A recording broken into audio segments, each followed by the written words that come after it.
Welcome to Rewatch First Watch. I'm KeybladeSpirit. And I am the stargazer of Lumias. I'm Lumia. I thought you were SpookyLumi. Oh yeah, it's Halloween. I'm Spooktober Lumio Pumpkin. Yes. Yes, this is SpookyLumi, and I'm KeybladeSpirit. Or SpookyBladeSpirit. Don't steal my name convention. No, if I were doing yours, I would be Spooky KeybladeSpirit. Okay, anyway. I thought you were Decipherful Pumpkin. I am Decisive Pumpkin, but... blah. Okay, anyway. What movie are we talking about, Lumia? We're talking about Howl, and apparently he bought a castle in the sky, and now he's we're watching him move into his new home. Yeah, it was a really experimental and kind of unique setting for a Ghibli movie. Being in the sky? No, like specifically a guy moving into a castle. Oh, How's moving you're castle? going along with my joke. Yeah. Yeah. This was actually a good movie. Yeah. Were you surprised?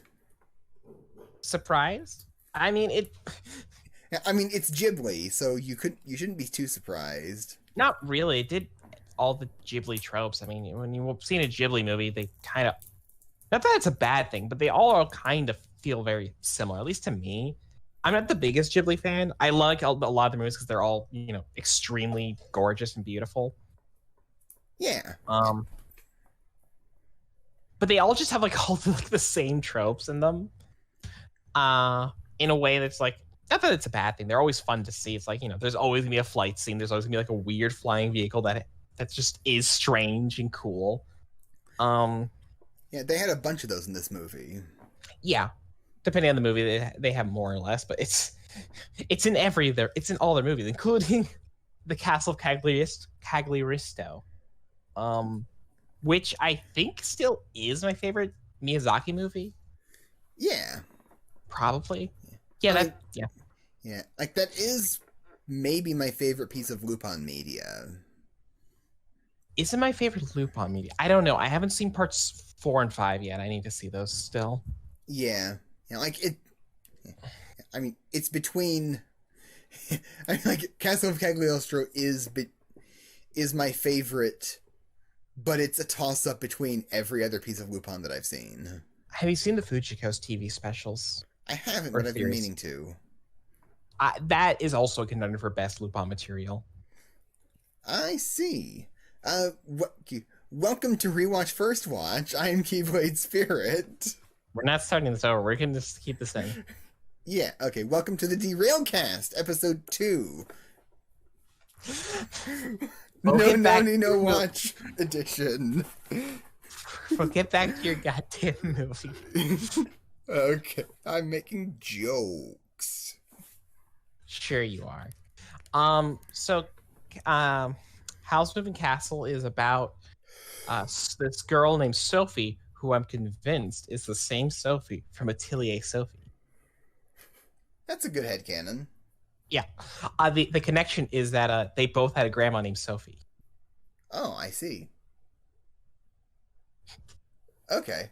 Anyway, continue.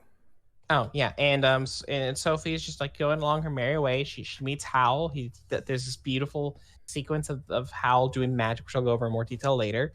And then she's turned into an old lady, and she goes on a journey to change herself back. And then the movie becomes a Ghibli movie. Yes. God, Digi fans are gonna hate me for me just saying Ghibli movie like that. I can already feel it in my soul. Yeah, I mean, lots of good things come from formulas. I know. It's just I don't.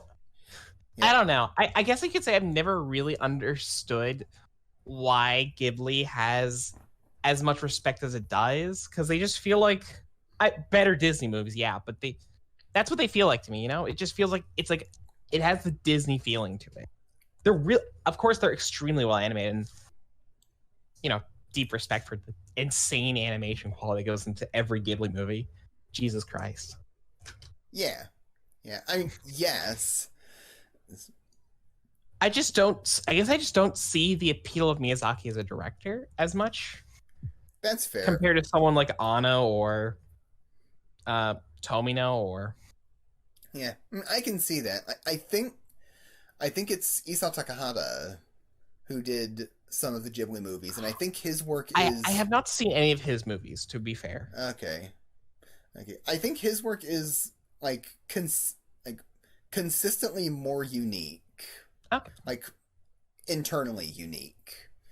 Like, Miyazaki does like to just has a type of movie that he likes to make. Yeah, and they're always really good, because this movie is great. Yeah. And he always does it really well. Yeah, he's always good at executing his movies. My big issue with Miyazaki as a director is in almost all of his movies, except for Castle of Cagliostro. Thank you. I can never pronounce that. You're thinking of The Count of Monte Cristo, I think. I probably am.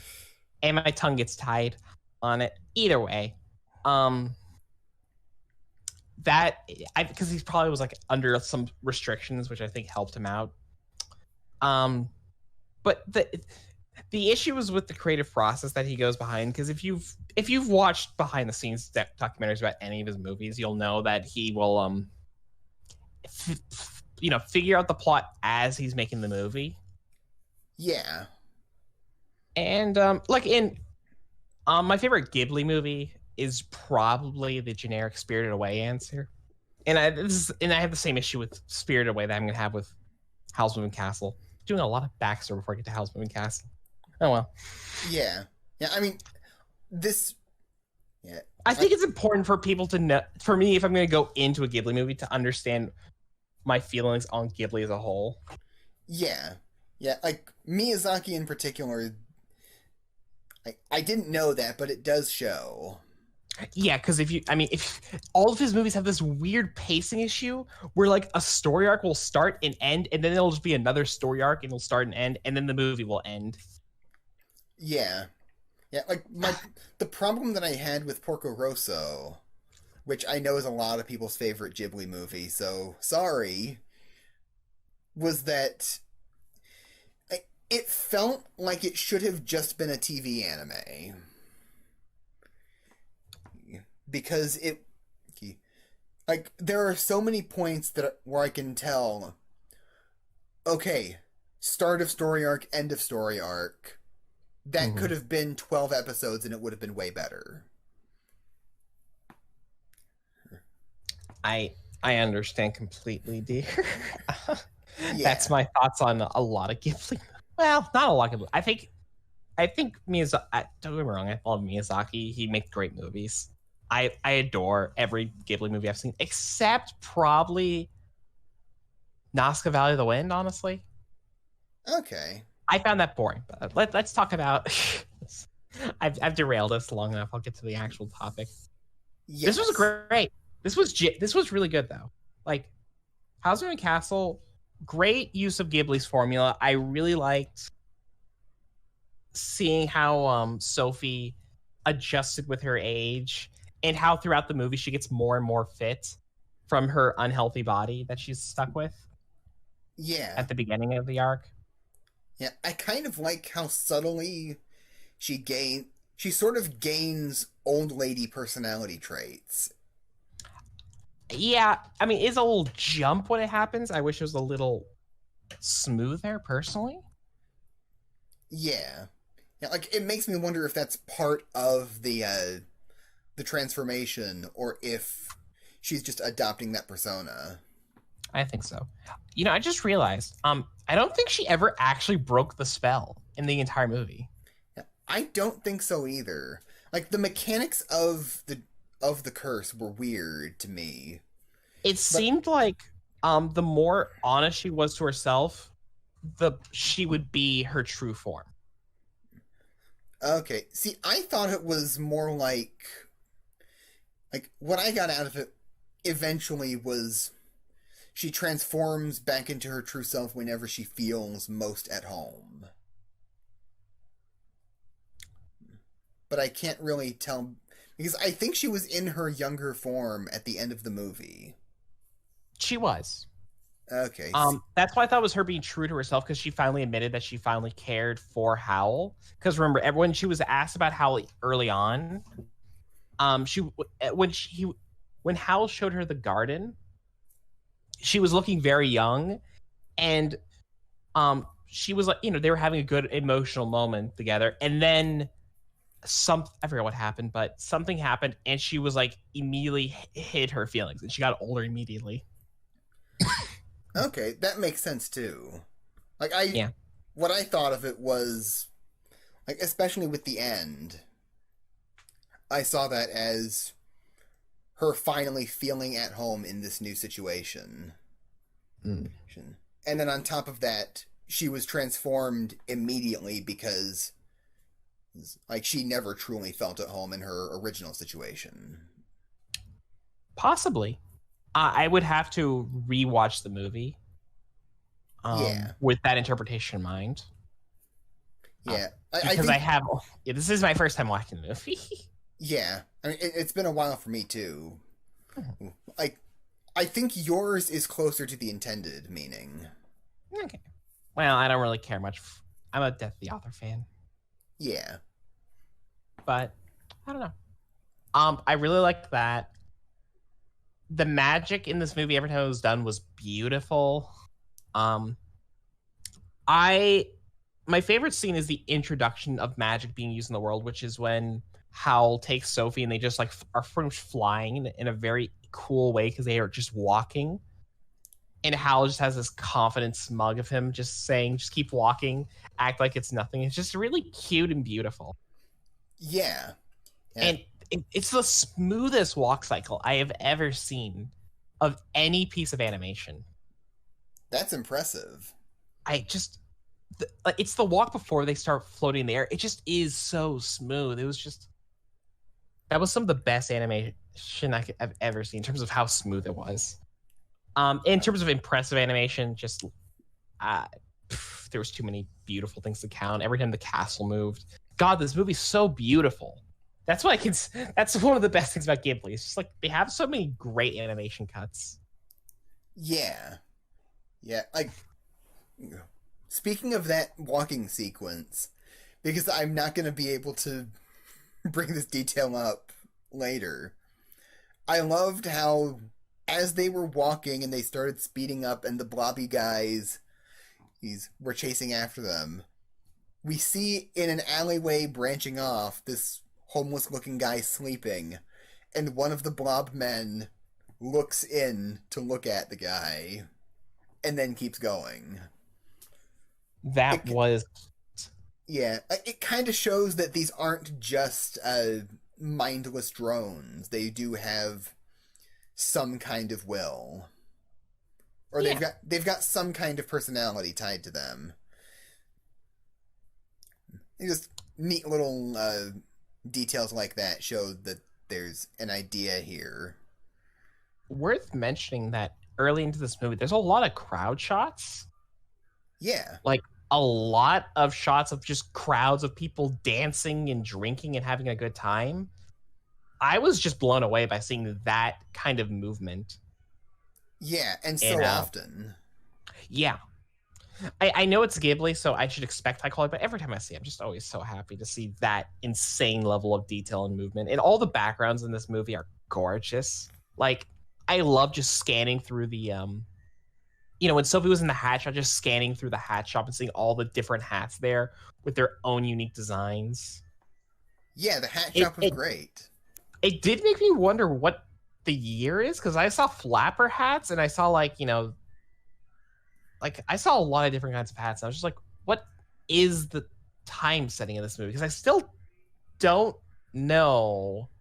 Yeah. It feels like it's like industrial era, but there was flapper hats. Yeah, I mean, I think what it's supposed to be is like World War I or II. I'm leaning more on World War II. That level of technology, or that era, but also we've got magic, and so some technology isn't going to be there because magic supersedes it. It seemed like there wasn't that many mages or wizards in this world, so I think the technology for certain things would still need to be there. Yeah, but like there is like both of the places that Howl does business at under different names. They're selling magical items. That's true. But it's assumed that because of how few mages there are, they probably aren't that many. Yeah. I could be reading too deep into the world building. Yeah, I could see that, but like it seems like magic is like a mundane part of everyday life, and it's just not like the magic that we see in the movie. That's true. Yeah, I did enjoy the magic school. Yeah. This also had a good cast of characters. Markle the boy he's a good boy, you know, he's Yeah. I mean, he's a Ghibli boy, but he's a good boy. Yeah. Nothing wrong with that. Yeah. Does everything your Ghibli boys do, like you said. And then you have Turnip, who is the best character until the end of the movie. Even at the end of the movie, I think he's the best. Okay, let's go over this. By the way, if we haven't mentioned it, spoilers for the entire movie. Yeah, spoilers. So Turnip turns out to just randomly at the end of this movie. Oh yeah, Turnip's a turnip head scarecrow who just jumps around, and it's just the funniest thing in the world. And I was kind of hoping, is he just not going to be explained? Because we got to the halfway point, and he still didn't have any backstory to him. It was like, dope. He's just a guy who just lives, who just is. We don't need a backstory. That's cool. Don't give me a backstory. I'm down with this. And at the end of the movie, Sophie gives him a kiss because he nearly died to save their lives. We found out he's the prince of the neighboring nation, and then he just like says, thanks, Sophie. And then he just like gets on a giant stick and just jumps away. Yes. I mean, him jumping away on a stick, base as fuck. Him just turning out to be like plot relevant at the end of this movie, dumb. I didn't like that. I thought that was awful. Yeah, I mean, it was dumb. I just think it was really funny. If it weren't Ghibli, I would assume that it was a parody of Ghibli. Unironically, I think the entire plot point would have worked in a parody movie. Just for your description.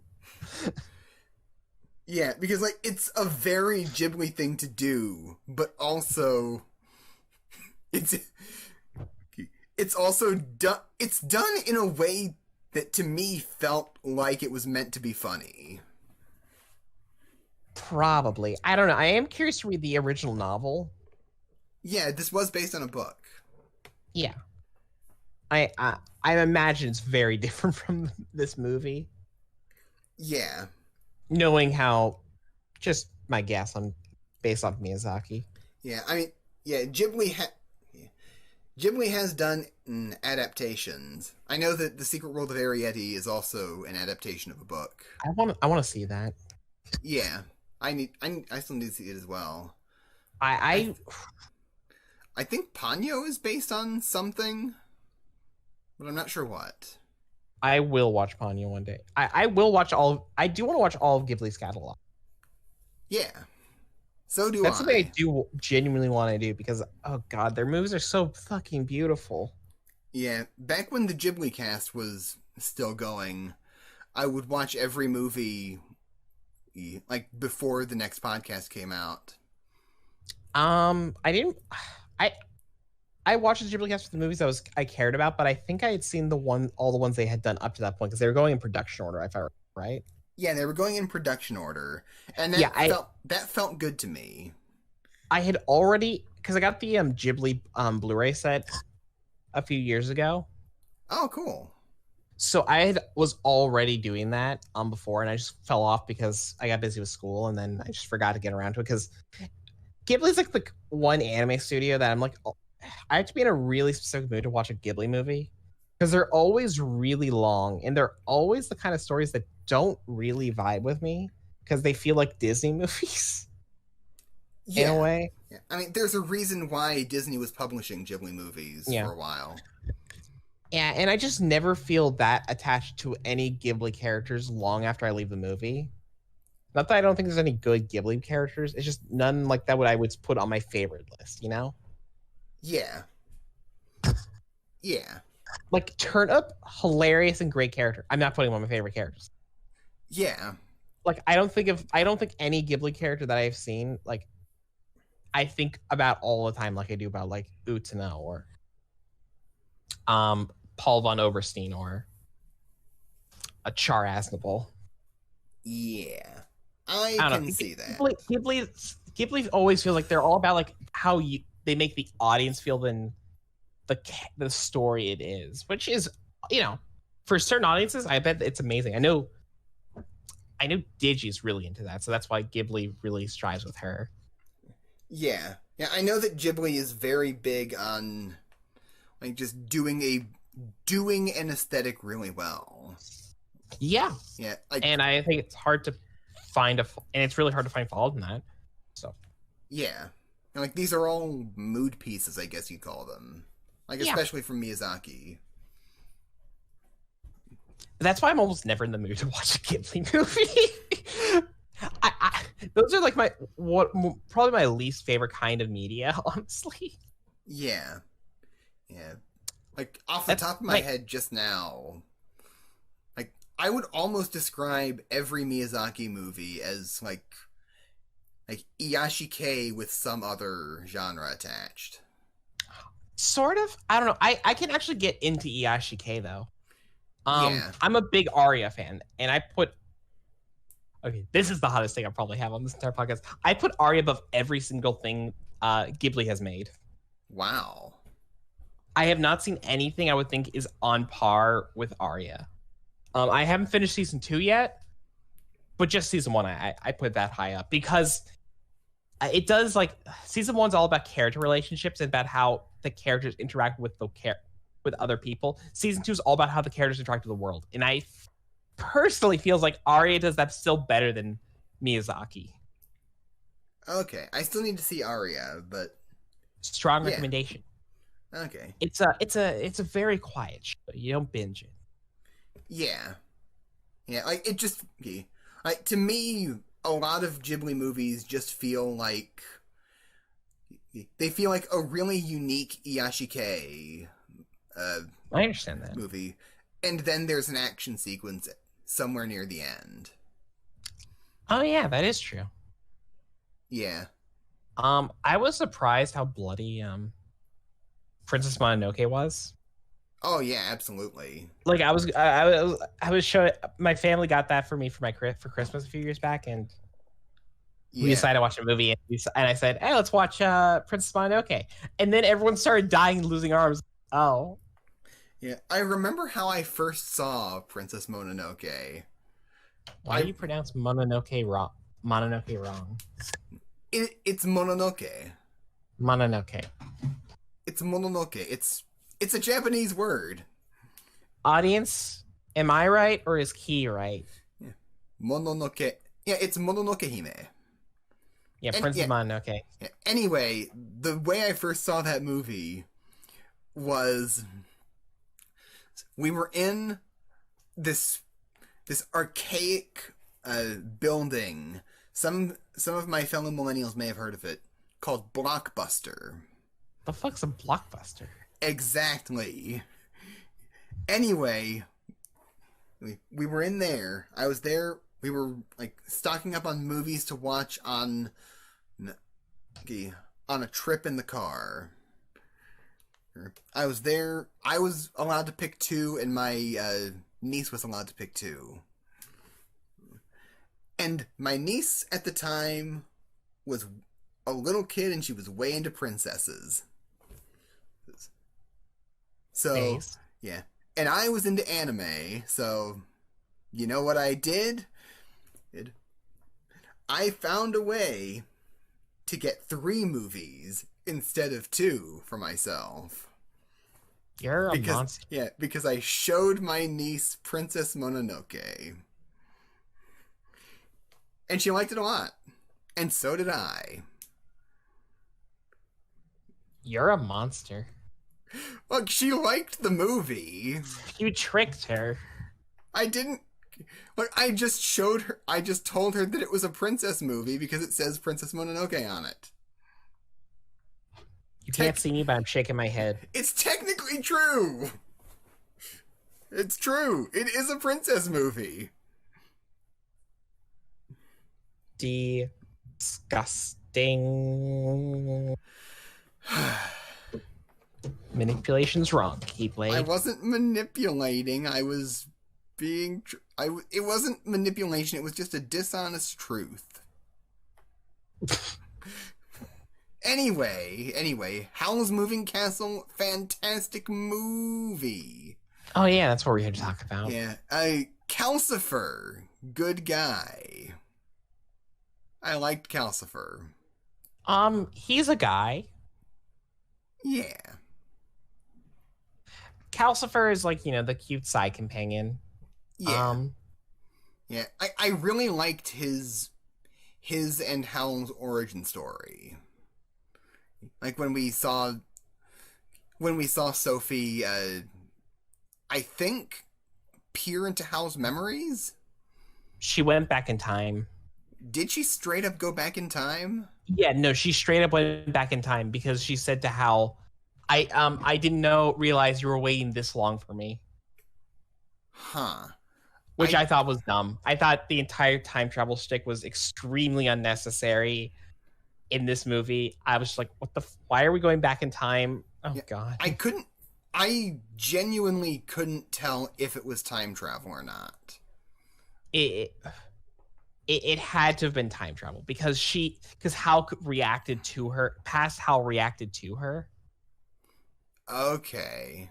And she said to Hal, her exact words were, wait for me, me, Sophie, in the future. Huh. I don't... Okay. And then when she comes out of that scene, she goes up to Howl and says, I didn't realize you were waiting this long for me. I see. If she was looking to her memories, it wouldn't make sense if that was what she did. That's true. Okay. And that makes sense. Yeah. So, it's just time travel. Yeah. It's just weird that it is time travel. Yes, and it's extremely unnecessary. Yeah, because it could... Probably the reason why I interpreted it as her peering into his memories was that it didn't resolve anything. No, it was just to explain Calcifer is, Hal's heart, which... Yeah, which we didn't need towards. Yeah, which we didn't even need. We didn't even need time travel for that. It could have just been a flashback. It could have been. Yeah, it could have been Sophie seeing into Hal's memories. Yeah, it wasn't. It didn't need to be time travel. I don't. No plot point is solved by it being time travel. If I'm wrong, audience, blame the subtitles. Yes. I mean, because that's where I got this interpretation from. Yeah. And I think, we watched it on the Blu-ray. So, it could be that the subtitles were from the dub. But that doesn't make a lot of sense, because usually Ghibli, has 2 subtitle tracks. But anyway, I do not know. Yeah. All that matters is that this movie is overall good. I just had issues with those 2 specific moments. But besides that, this movie's gorgeous the entire time we're watching it. And it's just cute. It's cute seeing them become a little happy family. Sophie working hard to clean because main girl must clean. Yeah, I mean, I think she just didn't know what else to introduce herself as. When she introduced herself to Markle, it seemed like she was just trying to have an excuse. She was. Yeah, and then by the end, she just became the cleaning lady. Yeah, I mean, Like yeah. I don't know. I guess it was just weird seeing someone who like we see the movie starts off as like a hat person, and then she becomes like known for her cleaning for the rest of the movie. Yeah, that is odd.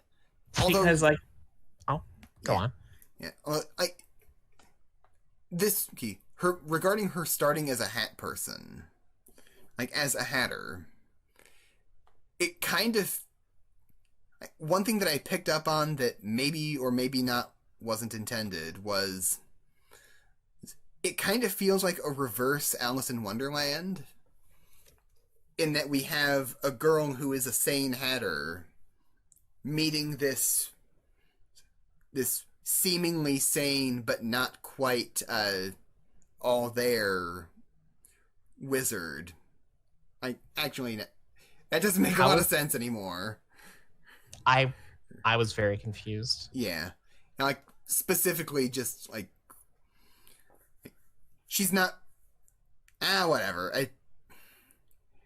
The moment I said it out loud, I realized it didn't make sense.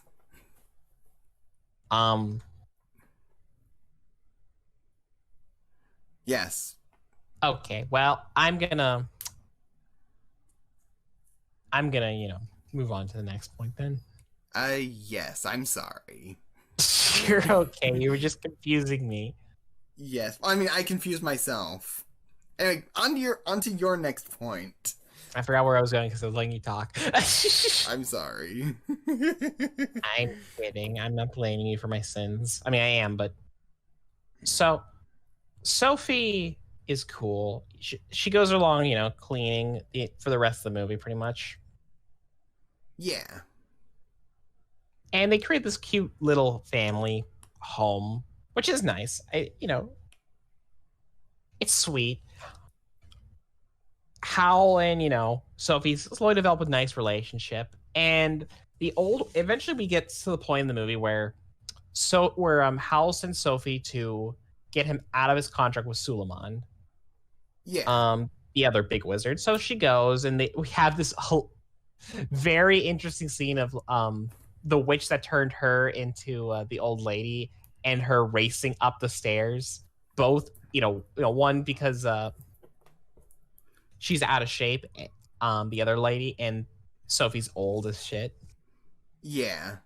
So they just are both struggling to get up. Yeah, now, I thought it was really funny how they were just being suddenly very competitive.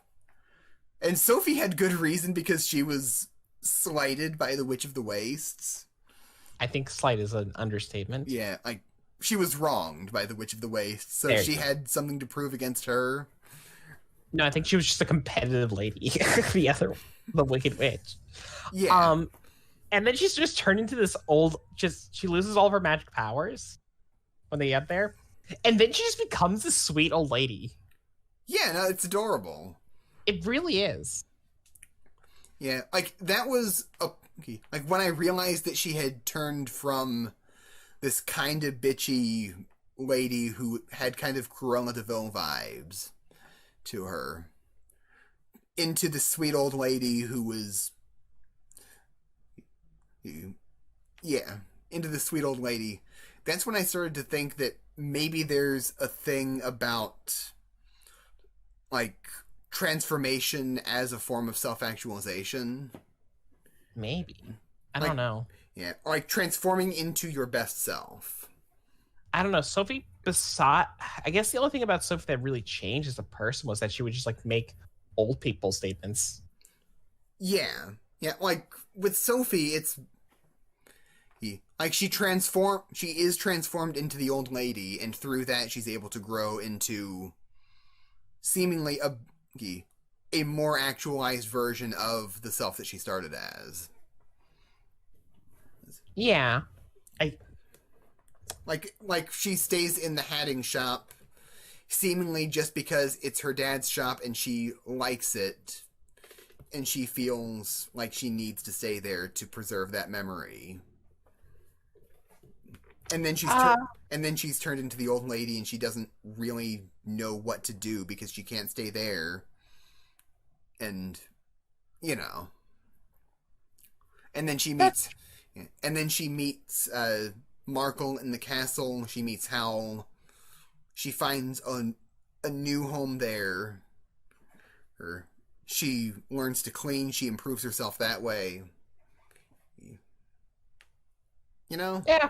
No, that's fair. That's fair. That's a good analysis on how she changes as a person. Yeah. And then we've also got Howl and his transformation into seemingly a worse version of himself. Like, consistently, it seems like his bird form is a worse version of himself. Like, him at his least healthy emotionally and mentally. Yeah. Yeah. Yeah, it's pretty accurate. Yeah. And then we get the Witch of the Wastes transforming into this sweet old lady. Seemingly apparently by losing all of her magic powers. And becoming just an old lady again. That's a good analysis. Yeah. Like, I don't know how far it holds up, but on the first watch after my brain has expanded,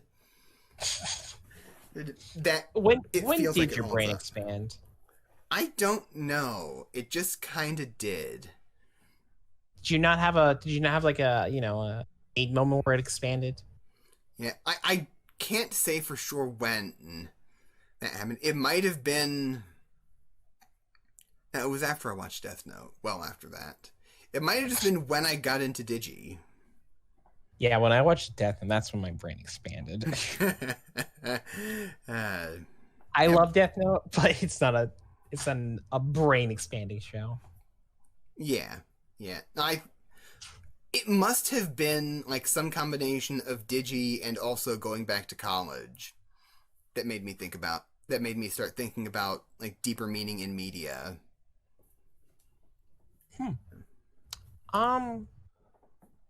It was probably for me a little bit probably after I got really into Digi. Okay. When I started thinking, I mean, Digi is what made me start to think about media in, well, the way I think about media now. Yeah. I mean, I probably am still dumb about media in a lot of ways, but I mean, I'm pretty happy with where I am right now. Yeah, I kind of feel the same way. I mean, I look forward to getting better and understanding more anime analysis, I guess. But I don't know. I've gotten to the point where I just don't watch anime analysis anymore because I feel happy enough with my knowledge. Yeah. And it's just kind of boring to me now. Yeah, like to me, I'm always interested in just people's takes on themes and stuff like that. Well, if I'm interested in a person specifically, then I'll probably watch like something like, Digi still, because I like her takes on media still. Yeah. Like, and when Nate uploads a video, I'll watch it because I'm interested in Nate's thoughts on it. Yeah, like even with the normie AniTubers like Mother's Basement, just having he's an authoritative voice. Like he kind of gives an idea of what the general legacy of a show will be because he's the one who's talking about its themes and he's a popular YouTuber. And that it's valuable to me knowing what people in general probably think. I just don't care enough about Jeff as an individual to care about his takes on anime. Oh yeah, I don't really care about his takes specifically. Like if any similar kind of person were popular, I would probably like if anybody better than him were as popular as him, I would probably be going with that person instead.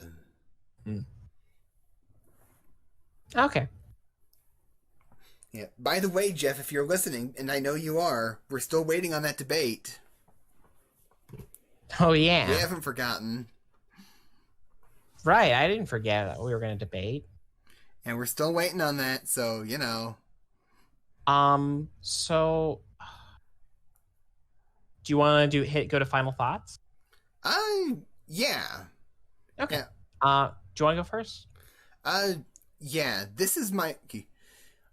To me, this is Howl's Moving Castle to me is a rewatch in the same way that Die Buster was a rewatch to Lumia back when we were doing that.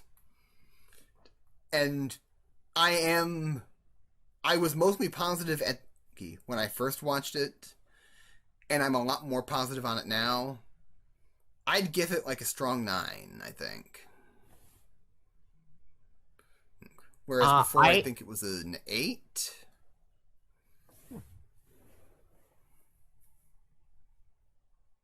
I really like this movie. I really enjoyed the animation. I enjoyed the backgrounds. I loved staring at the backgrounds the entire time and just seeing how the world moved and changed. Yeah. This was very good. This is not my favorite Ghibli movie. I think I still have the normie take of it being Spirited Away for now, but that could change. I only don't say the Lupin movie because, well, that's not Ghibli. Yeah, that's Miyazaki. So, yeah, it's unfair, even though it is the best thing they worked on. It appeals more to my specific taste. I would give this movie a light 9. Okay, that's fair. Yeah. Yeah. So. Lumia recommendation. Go, all of you, watch the Gundam movies. They're amazing. I was just reminded them by the Pro and Non-cast. Go! Gundam! Yes, Gundam! Like and subscribe and comment on the video if you liked our discussion. And follow us on Twitter at the link in the description. Bye!